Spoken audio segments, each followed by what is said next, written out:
सघनि था त पोइ हिकु लख छो था ॾेई सघनि। तव्हां सभु असांजे भेण हुई जॾहिं पंजा उस्ताद खां मथे उस्ताद भर्ती करे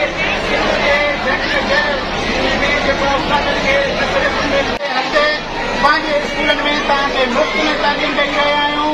बिजली बिल्डिंग सभु सरकार ॾे थी, का बि फीस न आहे।